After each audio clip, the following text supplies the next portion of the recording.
think Generation One is a really exciting new initiative. I didn't know a lot about it as it's only sort of newly on the landscape, but I think that what it's doing is creating a conversation. It's starting to get people thinking about Indigenous employment and education options and really challenging the mindsets of people around this is not just a government responsibility but for everybody in the community. Before now I had a bit of an idea around the Australian Employment Covenant and the intent of that, and was very supportive of that kind of initiative, and I think Generation just builds on that kind of momentum and gives people the chance to start to really think about ongoing partnerships and creation of real jobs for our people.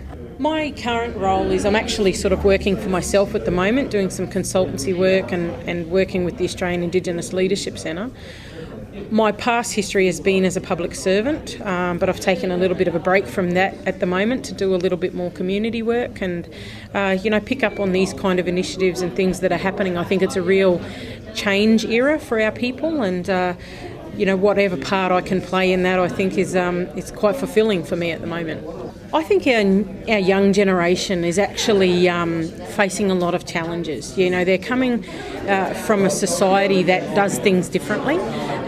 They're trying to compete in a world where it's around technology and globalisation and all of those sort of things.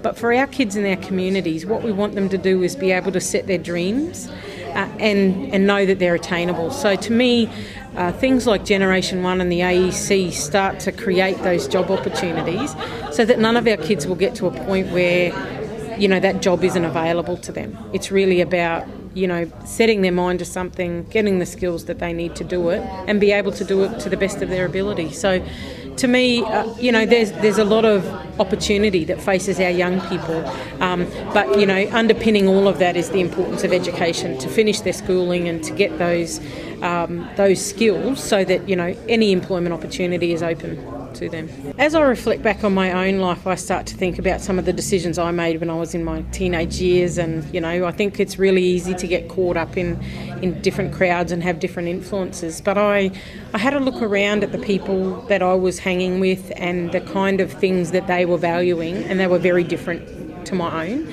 And I just made that decision that education and employment was going to be something that I needed to do for myself. As an Indigenous woman, having faced a lot of challenges in my life, one of the things that I think is really important for us is to have resilience. We'll often face challenges and hurdles and disappointments in our life, but it's about how you take those things and use them as experiences and learn from them, so you don't make the same mistakes twice, or that the next time you're confronted you've got a better idea or a better perception about what's going on. So for me, I think there's a real emergence of Indigenous women coming through that need to find their voice and be able to advocate strongly for whatever they need. I think that as young girls start to go into their lives as mothers and partners and things like that, they need to do that without selling out on their own values and their own dreams. And I guess ultimately, as Indigenous people, I think that we've got to set ourselves challenges. It's okay for us to dream and to dream out loud a little bit and tell people that that's what you want to do, and just be focused on that. That there's no reason why we can't do what we set our minds to. It's really about the opportunities that we create for ourselves, and not to let other people tell you that you can't do that.